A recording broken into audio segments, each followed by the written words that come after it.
Ça marche? Ça marche? Oui, oui, oui, oui, oui, oui, oui.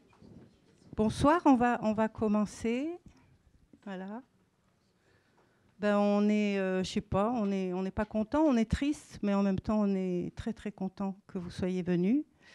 Et on remercie vraiment infiniment, infiniment, infiniment la SCAM et sa présidente, Julie Bertuccelli, qui est là et qui va vous dire quelques mots. Juste quelques mots, parce qu'on a tous hâte de vous écouter. Vous dire que je suis heureuse et en même temps évidemment très émue que vous soyez si nombreux et tous là, tous ces amis, tous ces collaborateurs là autour de Patrice.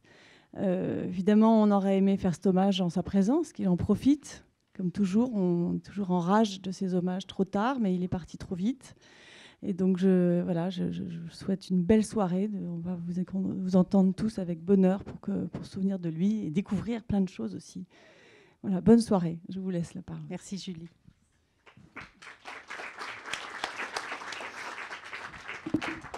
Alors, moi, je suis Simone Bitton. J'ai travaillé plusieurs fois avec Patrice et c'était aussi un ami.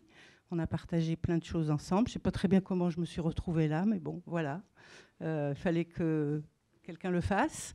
Et puis, elle, c'est Émilie Rafoul. Elle va vous expliquer. Elle n'a pas vraiment travaillé avec Patrice, mais elle le connaissait très, très, très, très bien. C'est son amie d'enfance. Elle est productrice comme lui.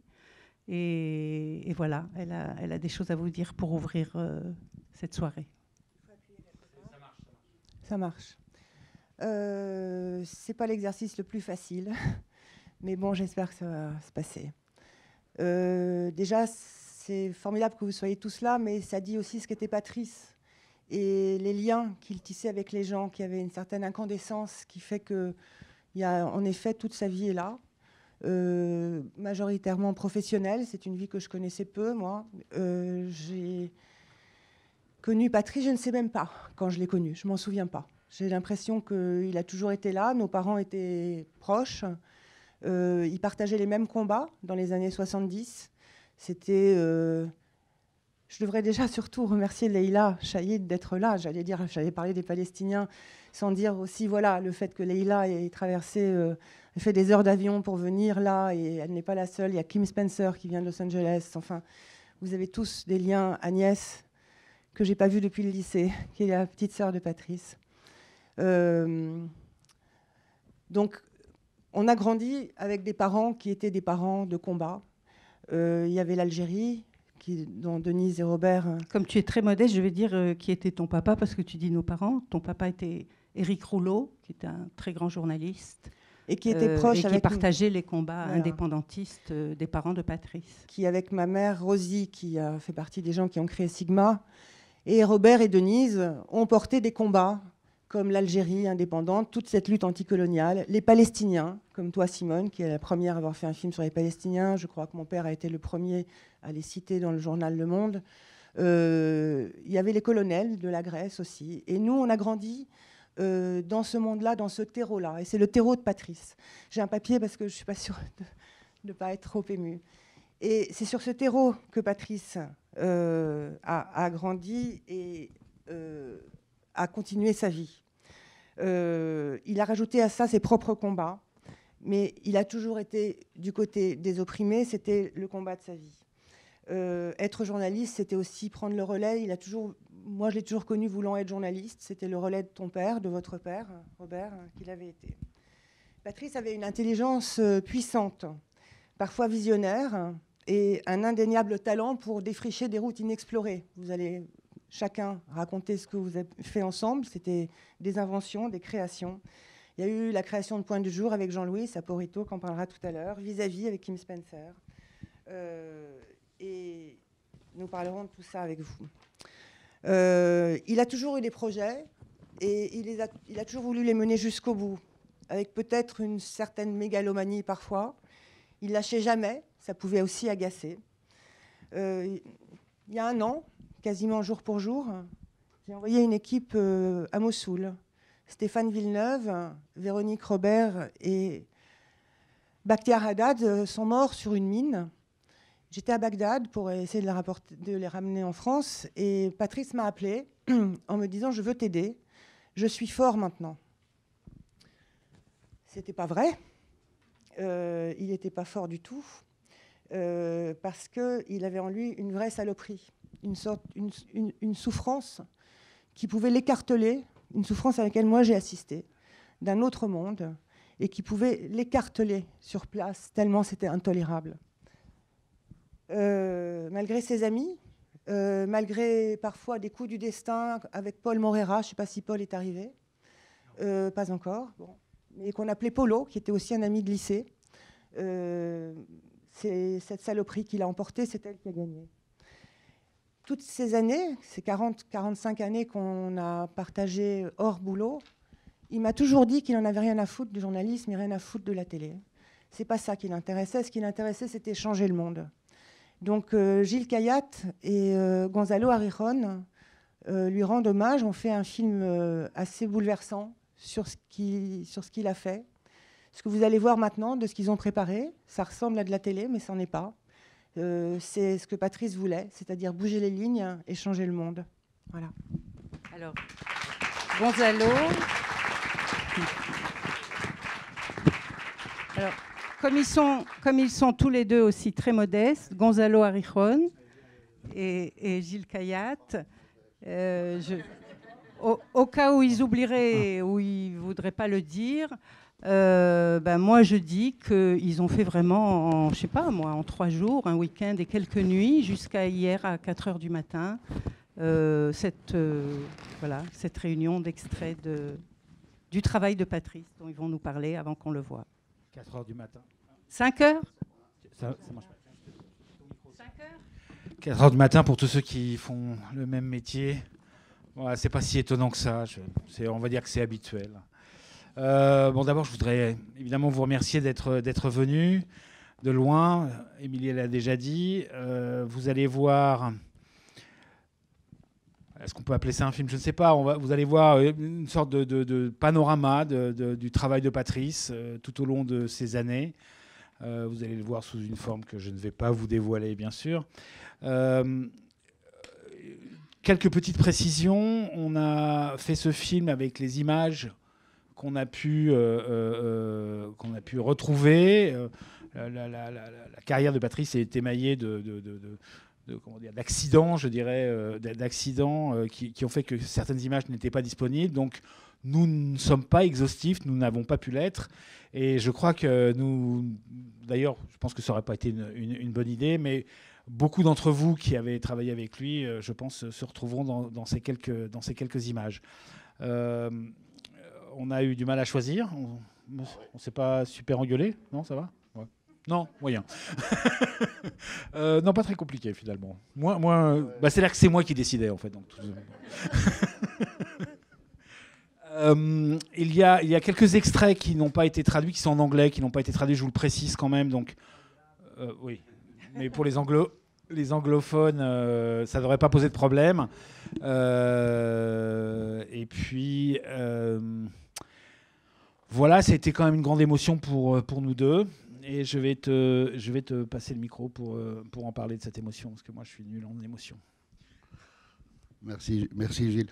Et oui, rapidement, effectivement, ce qu'on va voir, c'est un peu ce qu'on a trouvé, un peu de ce qu'on a trouvé, et de l'œuvre très, très, très prolifique de Patrice, ou de certains parmi nous avec Patrice. Et deux choses que je trouve que ça mérite d'être souligné par rapport à 2 séquences qu'on va voir, et que ça parle beaucoup de lui. Et dans le dialogue que j'ai eu l'honneur de participer directement, Patrice avait quitté la télévision à un moment donné, et il voulait, comme ça a été dit, carrément s'occuper du monde. Et donc, on a mis en place une liaison historique entre le forum de Davos et celui de Porto Alegre. Et il y a une séquence où il y a la grand-mère de la place des mecs qui engueule d'une manière très forte. Vous allez voir quelqu'un de très important dans ce monde, et que ça nous a fâché beaucoup, Patrice et moi. Et Patrice, parce que moi, j'insistais pour mettre cette dame dans le dialogue, ou dans le simili-dialogue, ou dans le pseudo-dialogue. Et pendant de longues années, on était très fâchés. Moi, plutôt fier, et lui, m'engueulant comme quelqu'un qui a cassé quelque chose d'important, ou en tout cas qui a mis en péril quelque chose d'important. Avec les années, il a écrit dans Le Monde Diplo Maroc, il y a un an, et il explique dans les détails qu'en fait, sa rage était du fait qu'il croyait que le dialogue était possible tout de suite entre ces deux moitiés du monde. Et il avait compris que ce n'était pas possible. Donc là, on s'est réconcilié un peu. Et c'est là surtout qu'il a créé sa fameuse ONG Bridge Initiative. C'est là où il a décollé. C'est là où il travaillait avec l'ONU directement comme médiateur. Et juste après, je mettais, il y a une séquence d'un film qui aurait pu faire la soirée. On a hésité entre ça, que vous allez voir, ou bien son film Famine Fatigue ou Le pouvoir de l'image qu'il avait fait avec Thierry Garel, et magnifique, mais on a choisi de faire ça. Il y a un petit enfant qu'on va voir, Yal, qu'il avait 8 ans, qu'on l'a filmé longtemps dans le sud éthiopien, réfugié. Et puis Patrice a toujours voulu savoir qu'est-ce qu'il était devenu, ce gamin. On lui a dit que les camps avaient été bombardés totalement, donc il avait perdu tout espoir. Et il y a 5 ans, une réalisatrice est apparue en lui disant que Yal était devenu un grand défendeur des droits de l'homme de son peuple en Australie. Et donc, Vincent Yal, David Yal Vincent est aujourd'hui le président de Bridge Initiative, l'ONG fétiche de Patrice. Voilà, merci. Bonne projection.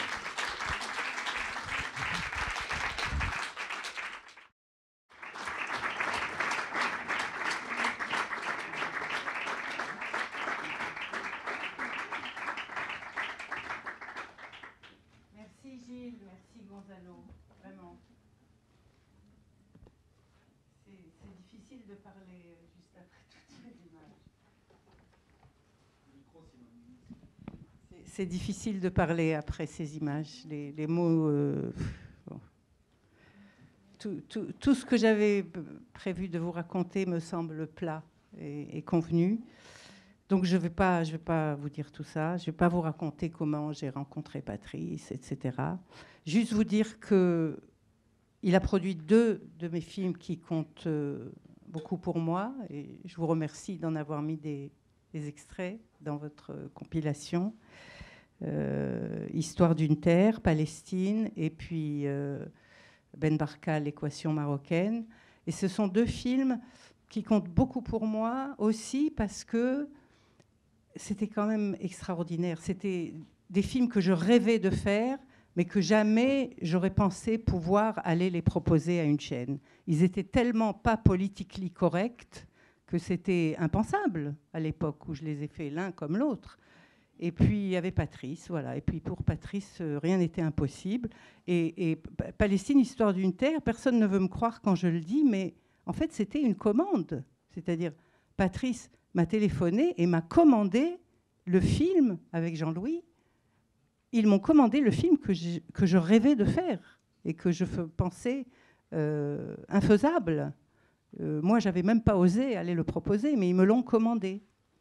Et pour Ben Barka, c'était très difficile de parler du Maroc à la télévision française pendant les années de Hassan II. C'était pas vraiment une commande, mais sans Patrice, ça aurait pas été possible. Voilà. Donc je lui dois ça et beaucoup d'autres choses. Et beaucoup des réalisateurs qui sont ici lui doivent, je crois, beaucoup, parce qu'il avait ce flair et cette volonté de matcher des sujets avec des gens qui rêvaient de les réaliser. Voilà. Il se débrouillait. Il nous connaissait. Voilà. Il savait ce qu'on rêvait de faire et il allait frapper aux portes pour qu'on puisse le faire. Et ça, il n'y en a pas beaucoup. Des producteurs comme cela, avec ces engagements-là. Et puisqu'il est question d'engagement et d'amitié, je vais demander à une femme engagée et une amie de Patrice qui est là, Laïla Chahid, qui a été longtemps ambassadrice de Palestine dans de nombreux pays, et en France en particulier, et auprès de l'Union européenne. Et voilà, je sais que c'était pas évident pour toi de prendre l'avion et d'être à Paris ce soir. La date n'était pas prévue. Mais enfin, tu es là et merci beaucoup. Merci pour Patrice et merci pour nous tous. Merci. Merci vraiment. Merci à vous tous, merci à la SCAM de faire revivre Patrice cette nuit avec ces fantastiques images qui montrent tout ce qu'il a fait. Et pour respecter ce qu'il dit, ça veut dire qu'il faut aussi utiliser la presse, la télévision, le cinéma, les livres, l'art, le militantisme, changer le monde. Je vais vous dire que j'ai été très bouleversée, moi qui ai eu la chance de connaître Denise Bara, mais pas Robert, de réaliser en réfléchissant à ce que j'allais vous dire ce soir, combien c'est important de savoir d'où on vient. Et que Patrice et toi, vous venez d'une lignée qui n'existe plus beaucoup, malheureusement. C'est triste à dire, mais c'est la vérité. Avec le monde dans lequel nous vivons aujourd'hui, lorsque je vois ce qu'il a fait pour Sarajevo, ce qu'il a fait avec vous, je vais pouvoir maintenant rencontrer tous les gens qui ont travaillé avec Patrice, c'est génial. C'est grâce à vous ce soir que je le rencontrerai. Il n'y a plus beaucoup de gens aujourd'hui pour pouvoir faire un peu le travail que vous avez fait ensemble avec Patrice sur les régions qui sont maudites comme la mienne, comme le Liban, comme la Syrie, comme l'Afrique. Et je trouve que c'est extraordinaire de découvrir par cette même occasion combien Patrice, mais aussi Denise et Robert étaient des gens qui ne cherchaient absolument pas une reconnaissance ou un système ni de récompense, ni de prix.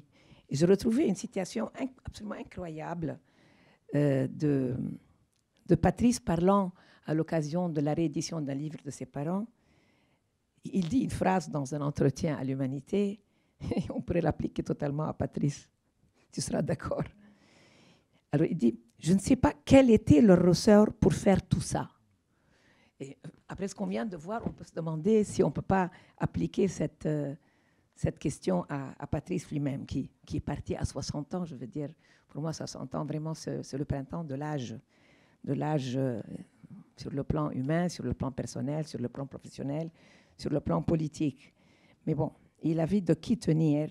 Et je dirais que tout à l'heure, dans ce très beau montage qui est si émouvant par son intelligence, par nous qui vivons dans un monde de médias aujourd'hui, je dois dire ce que j'en pense. Vous savez, on est passé d'un monde où il dit que les médias ne sont pas bons, mais aujourd'hui, on n'est même pas dans le pas bon, on est dans l'inventé, on est dans le fake news, on est dans des mensonges qu'on raconte dans les médias, qu'on fabrique. On fabrique des mensonges dans les médias aujourd'hui, dans la presse, dans toutes ses formes. Il y a bien sûr aussi ceux qui sont courageux et qui disent la vérité, mais malheureusement, on est très tributaire aussi. Je dirais que je regardais en pensant à Patrice ce soir, j'ai eu le sentiment qu'il était un peu comme Picasso, qu'il avait des périodes différentes de sa vie, des périodes cubistes, des périodes plus figuratives, des périodes où il était amoureux de l'une ou l'autre de ses femmes. Et il a été tout. Il a été journaliste, il a été écrivain, il a été producteur, il a été réalisateur. Il a été surtout très, très citoyen responsable. Et tout à l'heure, vous avez vu ses sourires, comme ses sourires sont beaux, depuis qu'il a 19 ans, lorsqu'il regarde, et il voit l'homme derrière chaque regard.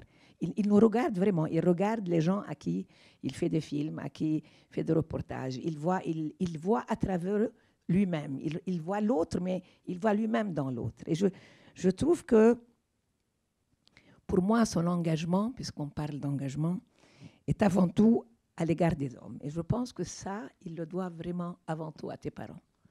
Et à tes parents qui ont été un magnifique exemple depuis la résistance jusqu'à la lutte anticolonialiste. Et il faut relire tout ce qu'ils ont écrit, parce qu'il faut qu'on se rappelle qu'il y a eu aussi cette France-là, celle de tous ceux qui ont eu le courage de lutter contre le colonialisme, même lorsqu'il s'agissait de la France coloniale. Et donc, je dirais qu'aujourd'hui, nous assistons à une période où on assassine les journalistes, ceux qui, en tout cas, ont le courage de dire la vérité, où on les met en prison, pas seulement à Cuba, mais en Turquie, en Égypte. Je reviens de Beyrouth, je suis arrivée hier soir. parce que j'ai été membre du jury pour le prix Samir Kassir. Samir Kassir était un brillant jeune journaliste qui était un ami de Patrice, qui a été assassiné il y a 13 ans par les sbires du régime syrien au Liban, parce qu'ils essayaient de lutter justement pour la liberté du Liban, comme ils luttaient pour la Palestine, puisqu'il était membre de la Révolution palestinienne, comme ils luttaient pour la justice et le droit partout. Et je dirais que dans cette forme de combat et d'engagement, ce n'est pas du tout le même que vos parents. C'est-à-dire que je pense que c'était quelque chose qui était au-delà de l'engagement, parce que je trouve que ce qui était extraordinaire, c'est cette capacité d'avoir un sens de la responsabilité, de ce qu'est la responsabilité de quelqu'un qui tient une caméra ou qui tient une plume, et d'être tellement inventif. Moi, j'ai débarqué à Paris en 93, c'est l'année où je l'ai connu, et je l'ai connu à cause de ces films sur Sarajevo. Et j'étais là, j'allais presque au cinéma pour voir les 3 minutes qui allaient précéder le film. Tellement je trouvais que c'était extraordinaire de montrer comme ça un conflit auquel j'avais beaucoup de mal à comprendre les tenants et les aboutissants, parce que justement, il s'agissait, vous savez, le nombre de fois qu'on a dit, ces Libanais, ils sont barbares, ils s'entretuent entre musulmans et chrétiens, entre Libanais et Palestiniens. Et puis soudain, je trouve exactement la même forme de guerre ici, à vos portes, en Europe. Et je dis, ah bon, donc les Libanais ne sont pas les seuls sauvages, puisque aussi les Européens peuvent être sauvages, ils s'entretuent. Et alors moi-même, je me demandais comment est-ce qu'au XXe siècle, on était encore au XXe, comment on pouvait avoir des guerres entre gens de différentes confessions. Et donc j'ai beaucoup appris.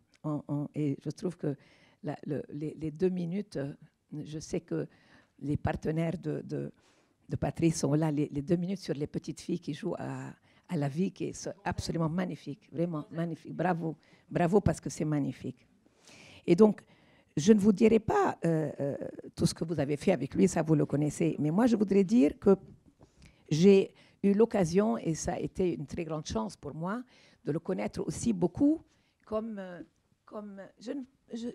c'est bien sûr un militant engagé, mais moi je veux dire comme citoyen. Et je trouve que cette période de l'association Bridge Initiative, qui a voulu accompagner ce qui se passait dans le monde, parce que c'était une révolution, n'est-ce pas, Gus, là, le monde intermondialiste, pour moi, est une révolution comme les autres révolutions.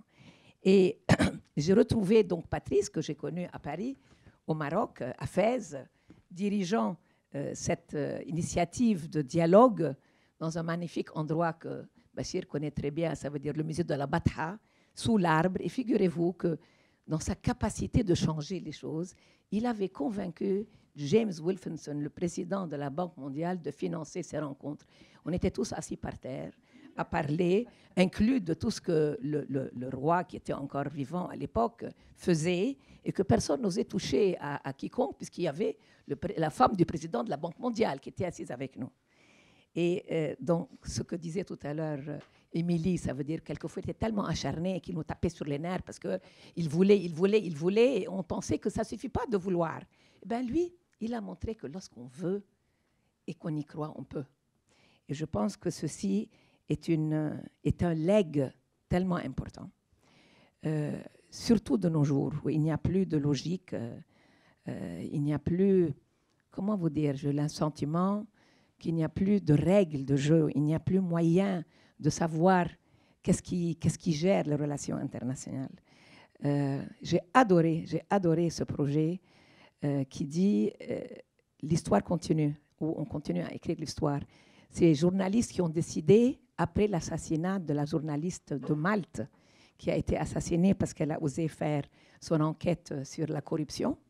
Elle se rappelle comment, Émilie, tu te rappelles? Moi, malheureusement, je n'ai pas eu le temps de retrouver son nom, mais des journalistes, dont des journalistes français, ont décidé qu'eux, ils vont continuer l'histoire. Alors, j'espère que nous tous, chacun, hein? Oui, elle est maltaise. Elle est à Malte. Moi, je parle de celle de Malte. Peut-être qu'il y a une Bulgare, il y a une Russe, bien sûr. Il y a plein de gens, malheureusement, dans le monde de la presse qui ont été assassinés pour le courage qu'ils ont eu d'écrire, beaucoup en Russie aussi. Et je voudrais dire, pour finir, que le meilleur moyen d'être loyal et, comment dire, d'être même affectueux à l'égard du souvenir de Patrice, c'est de continuer le travail. Il y a beaucoup à faire et de continuer à avoir sa force de dire si on veut, on peut et on changera le monde.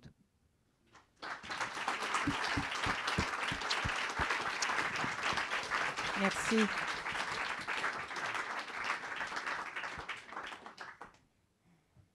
Bienvenue à vous, Beth et Alain. Patrice a démarré comme journaliste, d'abord à RTL en stagiaire, et puis il a rejoint Gamma, où il faisait de la télé. Et puis il y a eu un grand saut en 88 avec Jean-Louis Saporito, qui travaillait à Antenne 2 à l'époque. Vous avez été des pionniers, je pense, en créant l'agence Point du Jour. Je ne suis pas sûre qu'il y avait des sociétés de production qui vendaient pour les chaînes à l'époque. Ça a été une bascule pour notre métier, pour les chaînes de télévision. Et à l'époque, Patrice, je ne sais pas si tu le sais, mais moi, il m'a dit, moi, ce que je veux faire, c'est une agence pour les droits de l'homme. Voilà. Merci, je suis très content d'être introduit par Émilie, parce que pendant les moments où on a été séparés, après, avec Patrice, Émilie était la seule à me donner des nouvelles de Patrice. Alors quand je pense à Patrice, je pense beaucoup au talent gâché, à un talent formidable, à un talent gâché. Et voilà. Alors ce soir, je suis évidemment très triste d'être là pour Patrice et très heureux parce que je retrouve des gens avec qui, avec Patrice, on a construit Point du Jour et c'est vraiment une grande satisfaction. Alors Patrice, je l'ai connu, alors contrairement à ce que dit Émilie, il existait déjà des agences de presse, enfin très peu. Gamma Télé venait d'être créé et Patrice travaillait à Gamma TV. Et puis moi, je travaillais à la télévision et puis Patrice venait me vendre des sujets. Moi, j'étais diffuseur à l'époque. Et puis un jour, Patrice m'a dit et si on faisait quelque chose ensemble? Et puis il m'a forcé à quitter mon confort de la télévision pour aller construire Point du Jour. Et voilà, donc je suis très content. Alors on a vu un beau film qui parle de Patrice, mais je voulais dire aussi que Point du Jour, c'était beaucoup d'autres petits sujets où malheureusement Gilles et Gonzalo n'ont pas retrouvé les images, mais Point du Jour, c'était aussi beaucoup de sujets où des gens qui sont là ont travaillé dessus et ce n'était pas malheureusement que des grands sujets, mais le quotidien, c'était aussi, la défense des droits de l'homme était aussi dans le quotidien et beaucoup de personnes qui sont là sont venues nous rejoindre et on a fait ensemble Point du Jour. Alors très vite, on a donc fondé Point du Jour en mai 88, ça fait juste 30 ans, enfin ça fait pratiquement un peu plus de 30 ans qu'on a fondé Point du Jour et très vite, grâce à Patrice, on a pu mettre à l'antenne des choses très innovantes. Et la première chose très innovante qu'on ait fait, il y avait eu, je crois, en décembre 88 à Erevan, un tremblement de terre qui était terrible. Enfin, je ne sais pas si certains s'en souviennent. C'était en décembre 88 et Patrice avait eu le culot et l'audace et la hargne pour réunir à la fois Médecins sans frontières, France 2, et puis, je crois que Kim était dans l'aventure, et puis De Villers, qui était un ingénieur français, pour faire des directs. Donc, on avait réussi à affréter, surtout MSF, avait réussi à affréter un avion spécial chargé de matériel, et on avait fait des directs d'Erevan pendant une semaine, je crois, et on alimentait toutes les télévisions du monde des sujets que l'on faisait. Alors après... Enfin, je pense que d'autres en parleront. On a fait d'autres, et toujours grâce à lui, toujours le quotidien. Il y avait aussi donc toujours les sujets quotidiens, les films quotidiens. Et puis il y a eu des séries plus innovantes qui étaient la passion de Patrice. Ça ne veut pas dire qu'il se désintéressait du reste, mais sa passion, c'était l'innovation. Donc il y a eu Vis-à-vis, Une rue à Sarajevo, et puis tout le reste. Voilà le souvenir que je garde de Patrice, et je pense que d'autres gens parleront des autres aventures qu'on a pu avoir. Et je suis à la fois triste ce soir, mais vraiment très content de voir tous les gens avec qui on a construit Point du Jour, cette agence qui existe toujours et qui fonctionne au bout de 30 ans, même si les deux fondateurs ne sont pas partis, d'autres ont pris le relais avec beaucoup de réussite, et puis d'autres sont partis travailler ailleurs. Et je pense que le plaisir de Patrice et de moi, c'est de savoir que des gens qui sont venus travailler à Point du Jour, qui se sont parfois formés, c'est des gens parfois que j'avais vus dans les écoles de journalistes sont venus chez nous et maintenant travaillent ailleurs, essaiment et beaucoup de documentaires qui sont faits par d'autres sociétés de production que Point du Jour sont faits par des gens qui ont fait leurs premières armes à Point du Jour. Et je pense que de ça, Patrice serait très fier. Merci.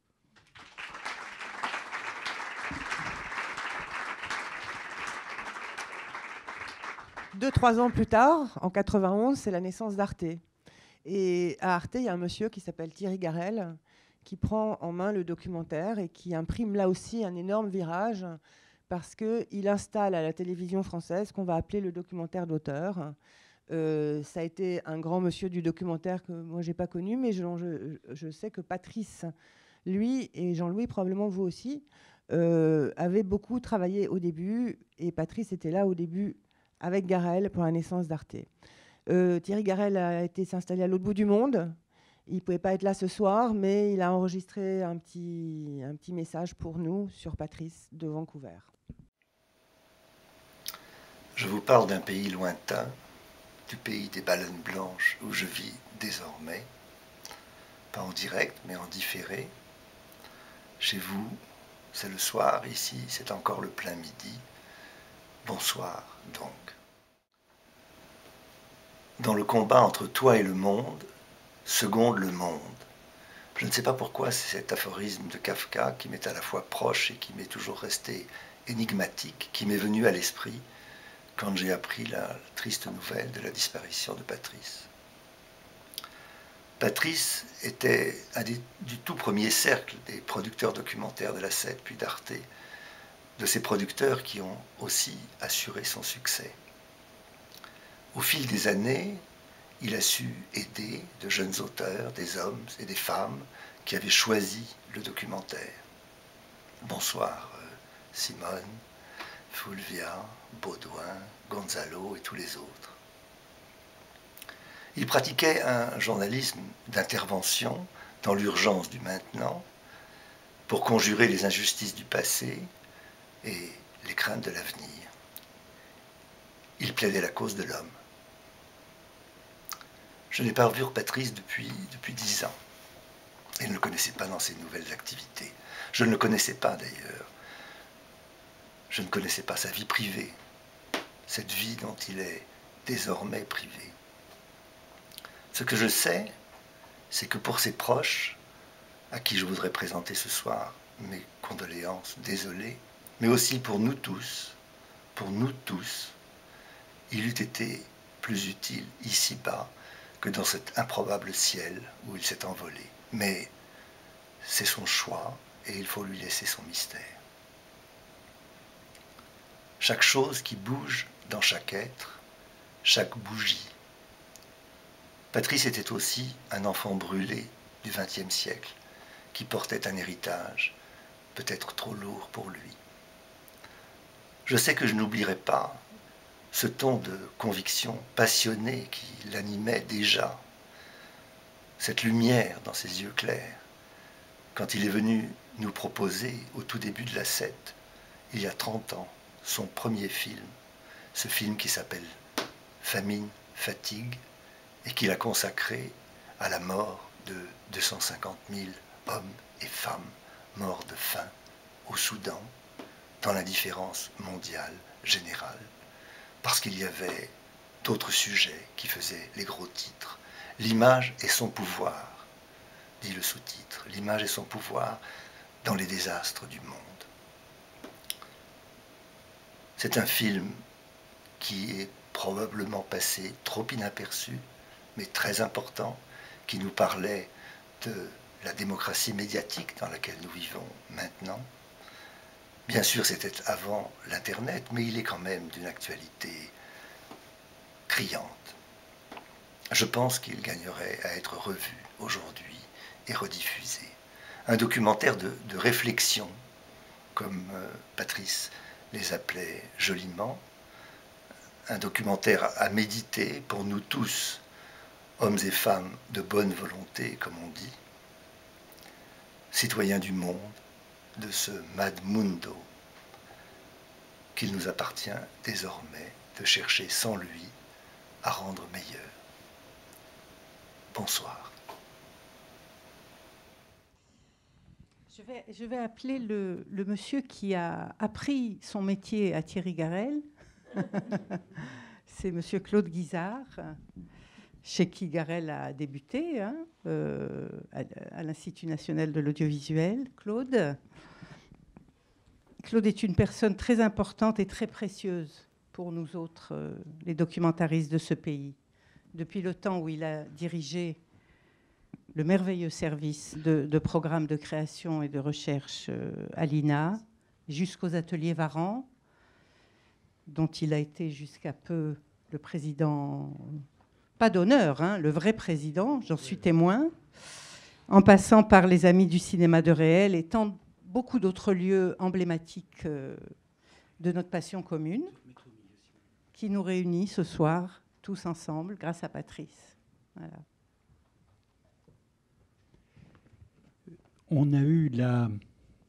Nous avons eu la chance de voir un certain nombre d'extraits de Vis-à-vis, de Sarajevo, de Medmondo. Et je crois qu'on trouve ça formidable, mais au moment où on a vu ces programmes, je suis comme Leïla Chaïd, je connaissais Patrice, mais je ne l'ai véritablement connu qu'à ce moment-là, au début des années 90. Parce que, bien sûr, pour Patrice, la télévision n'était absolument pas l'alpha et l'oméga. Mais malgré tout, il a, je crois, inventé des choses à la télévision qui, à l'époque, étaient totalement impensables. Parce que ce qu'on voit là, ces échanges, ces plateformes, tout ça était une gageure absolue sur le plan technique. Et bien sûr, Patrice ne s'arrêtait pas au plan formel, c'est-à-dire au plan de l'écriture. Il fallait justement que ces nouvelles possibilités offertes par l'audiovisuel et par la télévision soient mises au service de ce qui l'animait, c'est-à-dire une autre forme d'information, c'est-à-dire avec ces nouveaux concepts, ces nouveaux dispositifs, comment peut-on organiser mieux des dialogues comme ça à travers le monde ? Et je crois que, je me souviens qu'à l'époque, le film a été montré au sein d'Input. Input, c'est la Convention internationale des télévisions publiques, qui réunissait environ 1 millier de professionnels venus de partout. Et ça a été un véritable choc. Là, tout d'un coup, on découvrait d'autres choses, autre chose que ce que la télévision dont la télévision nous abreuvait, et surtout d'autres possibilités. Et ce qu'on peut regretter, c'est que ce que Patrice a fait avec des moyens qui sont quasiment des moyens de la préhistoire sur le plan technique, eh bien que tout ça ne s'est pas poursuivi. Et je trouve ça véritablement désolant. Et un mot encore, je crois qu'il a courageusement mené 2 carrières, c'est-à-dire une carrière de producteur, où il ne se contentait pas d'initier des programmes, mais il allait véritablement chercher les moyens de les mettre en œuvre, et parallèlement, toute son activité d'OGN. Bon, et je sais qu'on a été quelques-uns auxquels il faisait appel. André Gazu, qui est là, je me souviens aussi comment Stéphane Hessel venait toujours pour essayer d'aider Patrice dans ses idées absolument fulgurantes, mais c'était difficile d'aider Patrice, parce qu'il allait beaucoup plus vite que nous. Merci.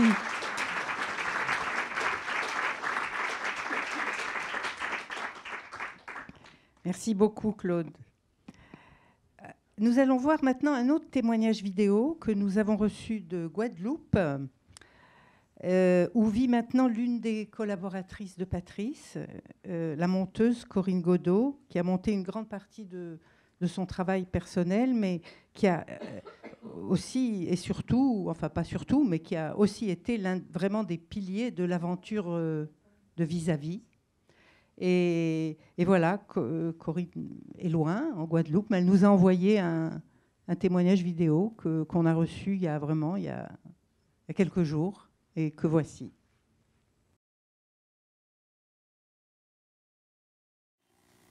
Rose, tu m'entends? Oui, je t'entends. Et toi, Nejma, est-ce que tu me vois?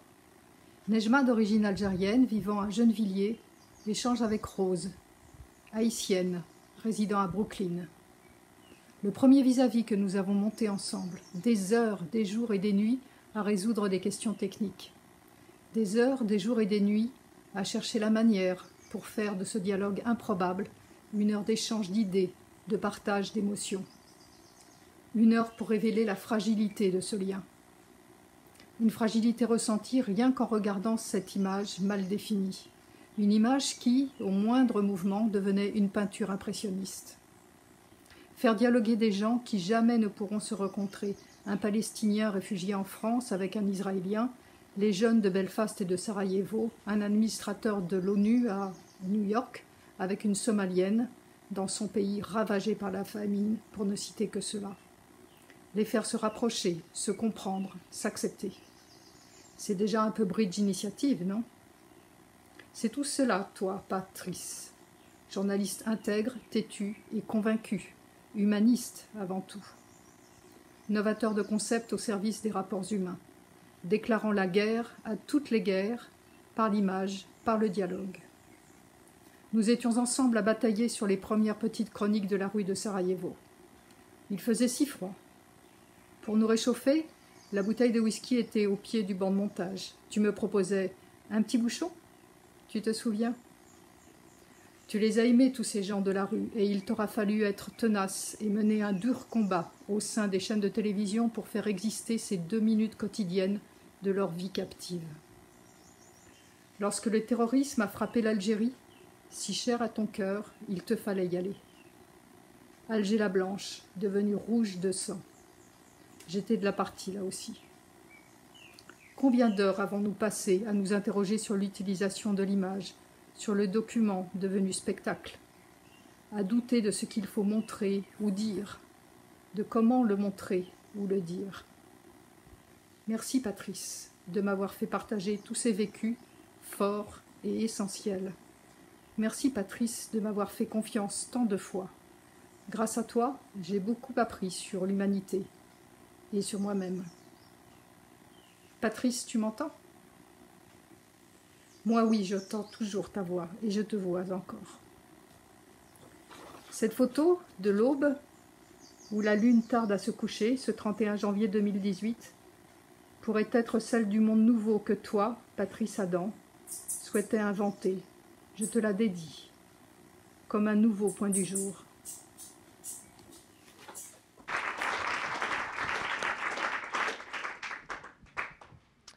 Kim Spencer, where are you? Ah, here. Qui était à l'origine avec Patrice de cette idée hallucinante de vis-à-vis, qui était au carrefour à la fois de création audiovisuelle, de l'engagement, du rapprochement et des tentatives de dialogue, des bridge initiatives, et qui est, je pense, le point incandescent qui réunit tout ce qui animait Patrice. You've built this incredible project together. You met him, maybe you are going to tell the story much better than me, mais il n'y aurait pas eu de vis-à-vis sans Kim et sans la relation de Kim Spencer avec Patrice Bara. Merci. Excusez-moi, mon français est terrible. And I'm going to have to speak English. Et merci à Kim d'être venu spécialement de Los Angeles pour cette soirée. So I wrote it in French, but it's impossible. I'm sorry. But I first met Patrice and Jean-Louis Saporito, I think in 1987. We were working on a pilot for a global news program with Antenne 2 and BBC and PBS in the US, and 27 other countries around the world agreed to make a global TV news program. 1987, before CNN, all this. So Patrice he loved the idea. And the show never happened. The money wasn't there. But the concepts in the first pilots that we made in London and in Paris, years later, led directly to the vis-a-vis. The whole idea of linking people face to face, it was in that pilot. And Patrice remembered when he had the opportunity to make a series for France 3 of 10 one-hour programs, and they let him invent a show. And so he came to me. I was working for ABC News. I had a great job in New York, and he said, "You must move to Paris now." We start in 5 months. So I moved, of course. So as we have seen, Patrice could make things happen. And often when the authorities said, "Impossible, no way, you're not permitted," and even at times when his friends spoke to him and said, "No, Patrice, really, no. Too much. Too much," but never too much. Jean-Louis mentioned this one event. It was in 1988. We were having a meeting in Paris, just a small group of journalists working on this plan, and the Armenian earthquake happened. I think 30,000 people were dead. No news coverage from Russia, nothing coming out. Patrice stopped the meeting. He said, "Forget the agenda, we have to go." And it was like, how? 24 hours later, he had a plane booked with a satellite dish and room, along with all the medical supplies on that plane, for journalists from ABC and from French and American journalists. It was the first, during the Cold War, it was the first time journalists actually went on a humanitarian mission, and it was also a symbol of what Patrice always believed in. So, Patrice Baura, notre ami, notre inspiration. We will miss you.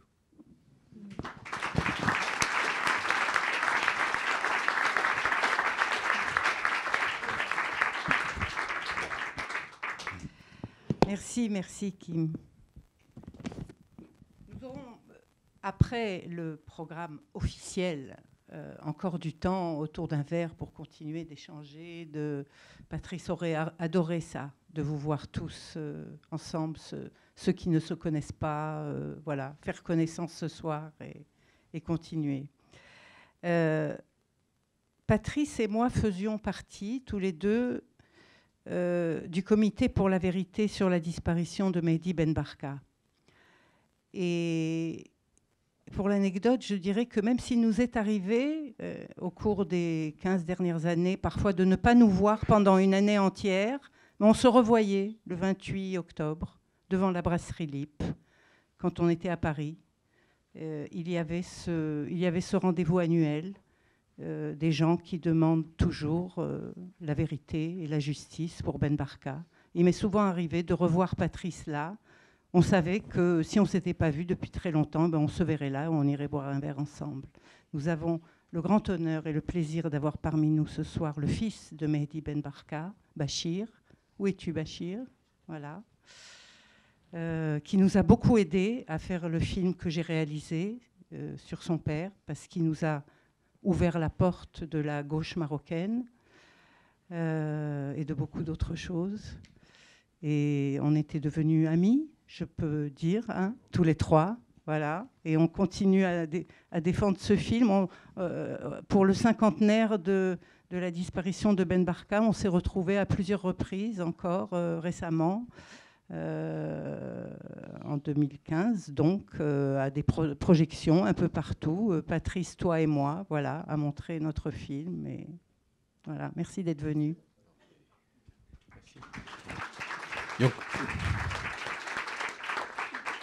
Et on continuera à se voir aussi pour le film. Bien sûr, à se voir, oui.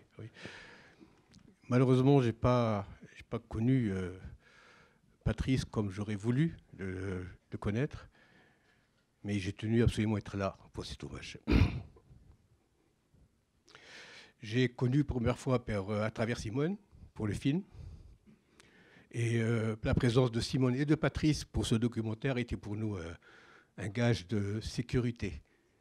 Nous étions certains que le résultat serait à la hauteur des ambitions et aussi du combat mené à ce moment-là pour la vérité et qui continue d'être mené pour la vérité.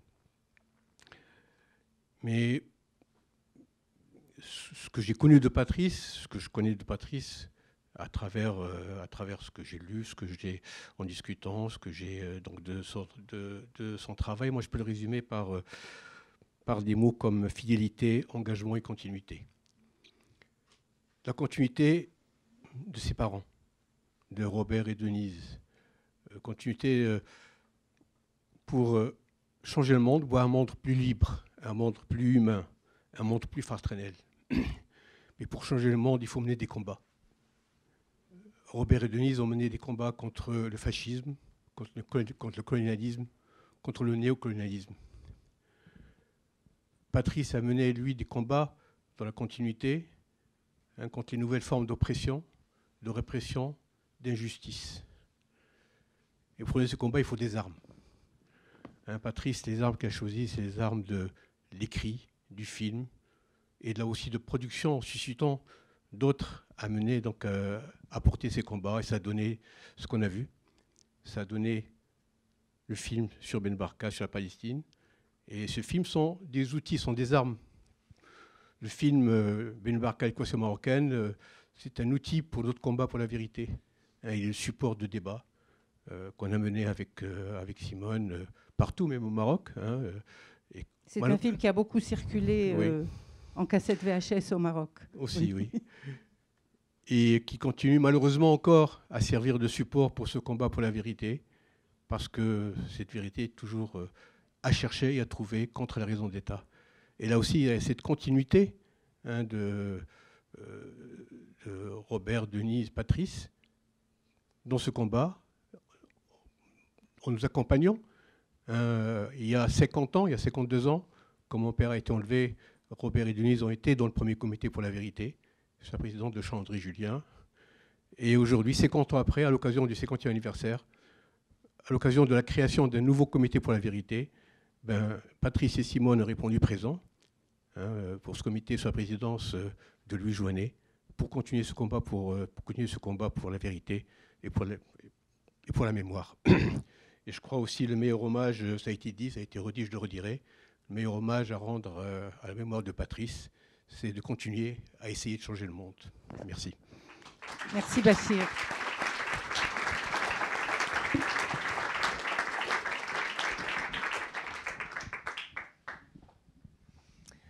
Guy Massia, Gus Massia, pardon, je suis navrée. Avec vous, c'est un pas de plus, puisque c'est plus que de l'engagement, presque du militantisme. Vous avez fait ensemble un parcours avec le Forum social mondial. Oui, avec le Forum social mondial, et vous avez, vous, la dimension plus politique de Patrice, et peut-être moins l'écriture audiovisuelle, et plus la dimension politique. Je vous donne mon micro. Peut-être qu'on va demander aussi à Gonzalo en même temps, parce que là, avec Gus, vous allez aborder effectivement les questions dont Patrice s'est occupé.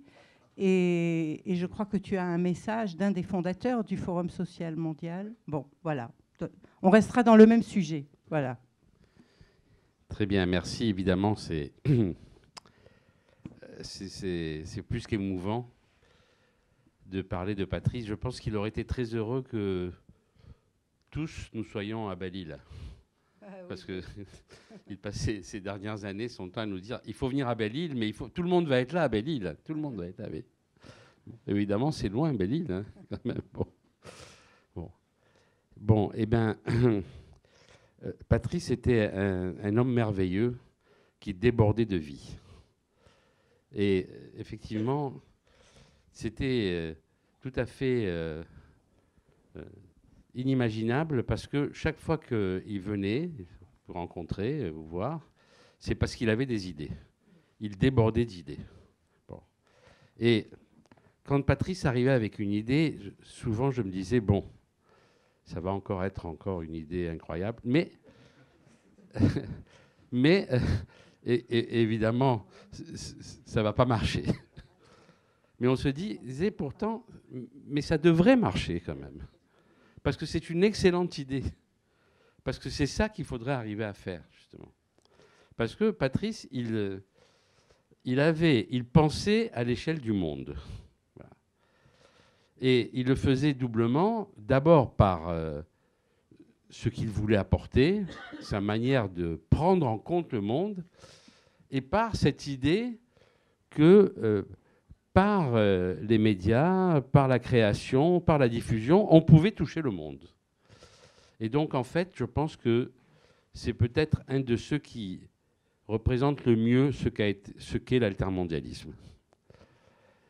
Bon, il est altermondialiste, mais il est altermondialiste depuis avant l'altermondialisme. Parce que d'abord, l'altermondialisme ne commence pas avec les forums sociaux mondiaux. L'altermondialisme commence dans les années 80 avec la lutte contre la dette et contre l'ajustement structurel. Et Patrice, il en était déjà. Et il avait aussi la capacité de faire la liaison entre la décolonisation et l'altermondialisme. Et ça, pour lui, c'était évident. Et c'était évident par Robert et Denise. Parce qu'il avait vécu la décolonisation à travers justement son amour de Robert et de Denise. Il y a un an et demi, il est venu me voir, il m'a dit « J'ai trouvé un manuscrit de Denise avec des poèmes et son histoire. » Et c'était incroyable. D'ailleurs, effectivement, on retrouvait exactement toute l'histoire de Patrice, mais qui était pour lui qui était continue. Il n'y avait pas de rupture. Et donc, cet altermondialisme, évidemment, il vivait très très bien dans les forums sociaux. Il était à l'aise. Mais évidemment, pour chaque forum social, il avait 5 idées magnifiques. Et donc, effectivement, certaines se réalisaient. Par exemple, entre Soros et le Forum social mondial, tout à fait au début, mais il en avait tout le temps. Hein. Il en a fait à Dakar, il a fait une grande rencontre, et puis après, il en a fait une autre à Tunis. Enfin, chaque fois qu'il y avait un Forum social mondial, Patrice, on était sûr que Patrice arrivait en disant « Attention, ce soir-là, il faut aller, et il y aura tout le monde. Il y aura toujours tout le monde. » Il y avait toujours un peu de monde, d'ailleurs. Et c'était toujours tout à fait passionnant.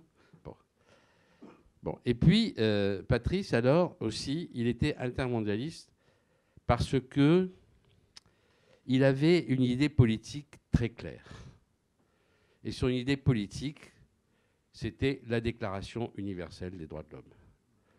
Et pour lui, c'était la réponse. La réponse au néolibéralisme, la réponse au capitalisme, c'était la Déclaration universelle des droits de l'homme.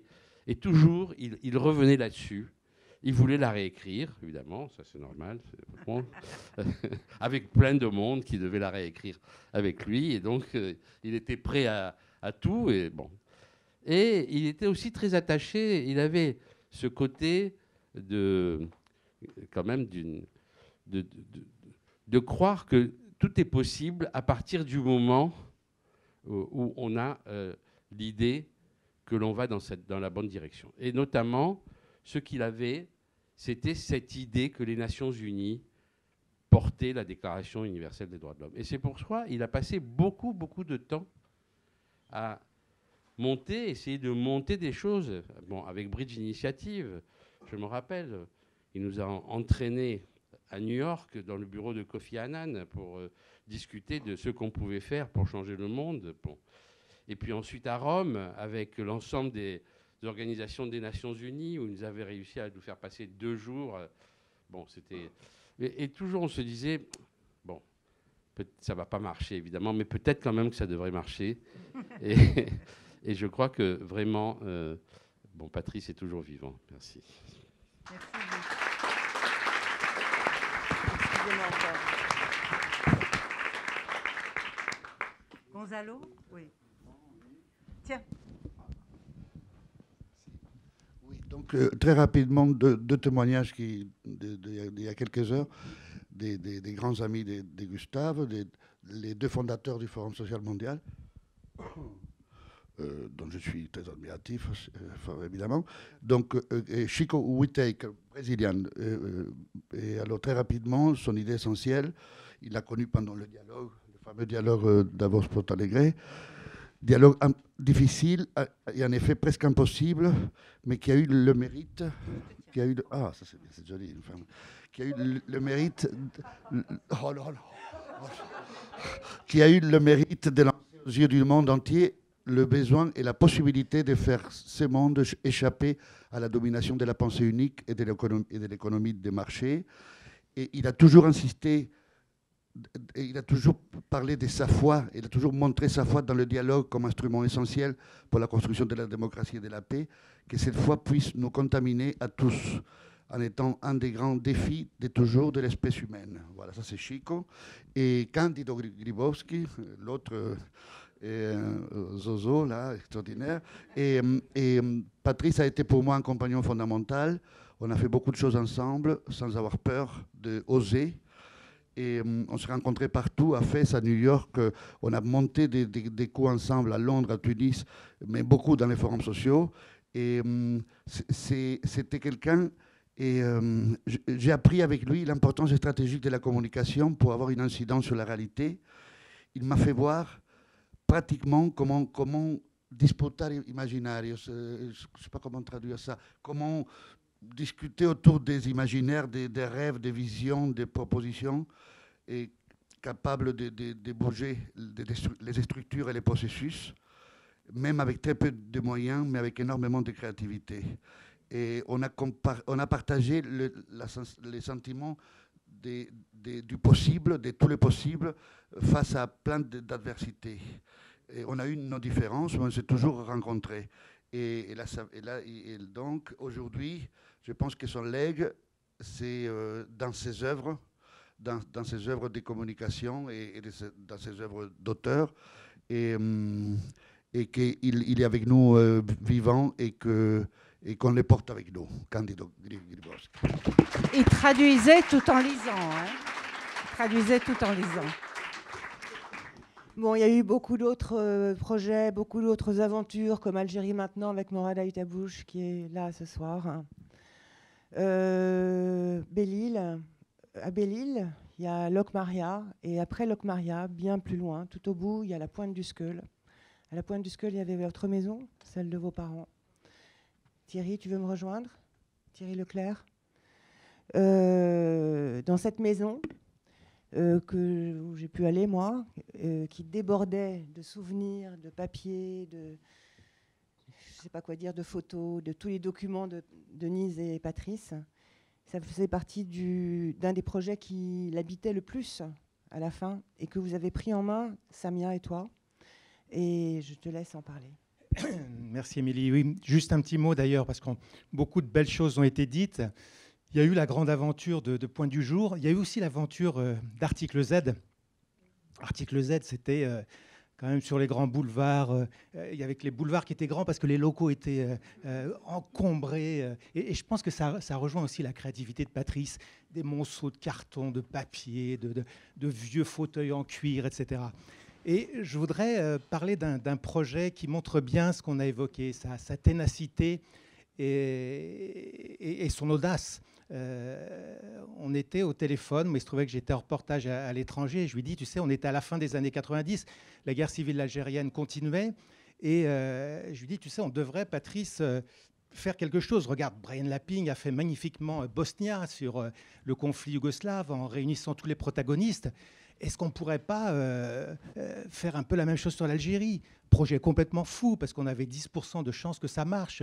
Réunir les militaires, les islamistes armés qui étaient encore au maquis, les politiques qui se bouffaient le nez, la société civile, etc. Et Patrice dit oui. Patrice dit oui au téléphone et va avec les dents chercher la BBC, Canal+, Arte, etc. sur un projet, franchement, il y avait peut-être deux producteurs, enfin il n'y en avait qu'un en fait qui pouvait lancer ça. C'était lui, ça a donné Algérie, donc avec Article Z, 2 fois 90 minutes, qui était une histoire de la guerre civile algérienne. Ça, c'était une chose. Et puis Patrice, c'était aussi quelqu'un qui pouvait arriver à la maison avec des tonnes de papier, effectivement, des mallettes d'archives ces dernières années, et il déballait ça dans la chambre, dans le séjour, et il sortait toujours un document qu'on découvrait à chaque fois, qui était souvent un document pour l'histoire, quoi. Vous en verrez dans ce petit extrait quelques-uns. Parce que je pense que lui-même ou les connaissait, ou les redécouvrait, ou en découvrait certains. Et ça, c'était effectivement la mémoire de Denise et Robert. Je voudrais d'ailleurs préciser que dans le projet précédent que j'évoquais, j'avais vu à quel point, je le savais, mais j'avais vu à quel point le nom Bara ouvrait toutes les portes des anciens, les bonnes portes, je dirais, ouvrait les bonnes portes des anciens, du vrai FLN. Il faudrait mettre beaucoup de guillemets sur tout ça. Donc voilà, à partir de là, Samia, essentiellement Samia Chala, qui ne peut pas être là ce soir, et moi, accompagné par Marion, soutenu par Céline Pagné, etc., nous avions commencé à travailler sur ce projet qui était, je crois, un des projets les plus chers de Patrice, qui était de raconter ce point nodal, ce point d'équilibre, certains diraient de déséquilibre de sa vie, mais je crois que c'était surtout un point d'équilibre, et qui était l'histoire de Denise et Robert. Moi, je les appelle souvent les Aubrac de la décolonisation, les Lucie et Raymond Aubrac, parce que... Voilà, on a évoqué déjà les souvenirs. On sait que quantité de projets de Patrice, on l'a vu ce soir, étaient inscrits dans ce combat. Donc voilà, ça donne là un film en devenir, ou un film en suspens, ou un film, en tout cas des heures de rush, qu'on livrera bien sûr à la famille, à vous, à Pablo, et un teaser en fait de... Quelques minutes. Alors, avant de regarder ce teaser qui serait un film dédié à Denise et Robert Bara, on va peut-être écouter Agnès, sa sœur, et on finit avec l'extrait de votre film, enfin de votre projet. Merci. Bonsoir. Avant de vous lire un petit texte que j'ai écrit tout à l'heure dans le train, je voulais donner une petite anecdote à Leïla Chahid. C'est que quand maman a écrit Liban, escale du temps, elle m'a emmenée la première fois au Liban, j'avais 7 ans. Et ensuite, j'y suis retournée 11 fois, avant la guerre. Et mon premier article de presse, il a été publié quand j'avais 8 ans, dans L'Orient et le Jour. Et ça parlait des religions au Liban. Voilà. Et aussi, avant de lire ce texte, je veux dire que je travaille d'arrache-pied puisque je suis passée de journaliste, productrice, etc., etc. Je suis écrivaine maintenant. Et là, mon travail, pendant les mois, les années à venir, ça va être de recueillir tous les textes de Robert, Denise, Patrice, d'obtenir toutes les autorisations de la Terre pour les publier, et de rééditer leurs ouvrages. Ce qui va être un travail, croyez-moi, pas facile. Je viens d'apprendre il y a 2 jours, il y a 64 cartons d'archives quelque part. Voilà. Que je vais essayer de récupérer en partie et en laisser une partie. Voilà. Alors le petit mot, c'est ça. Cher Patrice, ta vie trépidante, tes combats perpétuels furent intenses. Il était parfois difficile de te suivre, que ce soit tes amis, excusez-moi, mais je souffre un peu. Il était parfois difficile de te suivre, que ce soit tes amis, collaborateurs ou ta famille, car tous les jours, tu voulais refaire le monde à ta façon. Mais le monde n'a pas changé d'un coup de baguette magique, comme tu le croyais si souvent. Tu voulais continuer les combats menés par nos parents Robert et Denise Bara. Tous nos amis présents ce soir, auteurs, producteurs, journalistes, et tous ceux qui nous regardent sur le site de la SCAM, que je remercie vivement d'avoir accueilli cet hommage,